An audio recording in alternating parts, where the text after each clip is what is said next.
Gürcüstanda içərisində Azərbaycanlıların da olduğu 103 xarici vətəndaş deportasiya olunub. Yenavaz.com xəbər verir ki, bu barədə Gürcüstan Daxili İşlər Nazirliyi məlumat yayıb. Bildirilib ki, ölkə üzrə aparılan intensiv və geniş miqyaslı tədbirlər zamanı yalnız 2026-cı ilin mart ayında Gürcüstandan 3604 nəfər qanunsuz xarici vətəndaş çıxarılıb. İlin ilk rübündə isə 904 nəfər xarici vətəndaş deportasiya olunub. Ölkədən çıxarılan şəxslərin Gürcüstana yenidən daxil olmasına qadağa qoyulub. Ukraynada döyüşlər zamanı daha bir Azərbaycanlı həlak olub. Yenavaz.com xəbər verir ki, bu barədə hərbi jurnalist Tofiq Şahmuradov məlumat yayıb. Məlumata görə martın 22-sində Xarkov vilayəti yaxınlığında gedən döyüşlər zamanı Məmmədov Rəşad Fəzailoğlu həlak olub. Dünya bazarında Azərbaycan neftinin qiyməti bahalaşıb. Yenavaz.com xəbər verir ki, Azerlight markalı neftin bir barelinin qiyməti 4,3 ABŞ dolları və ya 3,36% bahalaşaraq 132,35 ABŞ dollar təşkil edib.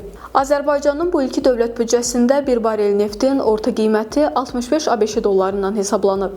ABŞ və İsrailin paytaxt Tehrana endirdiyi zərbələr nəticəsində İranın məhkəmə hakimiyyətinin rəhbəri Qolam Hüseyn Mohseni Eceynin öldürüldüyü bildirilir. Yenavaz.com xəbər verir ki, bu barədə Al-Haddad telekanalı məlumat yayıb. Məsələ ilə bağlı hələ ki İran rəsmilərindən heç bir rəsmi açıqlama verilməyib.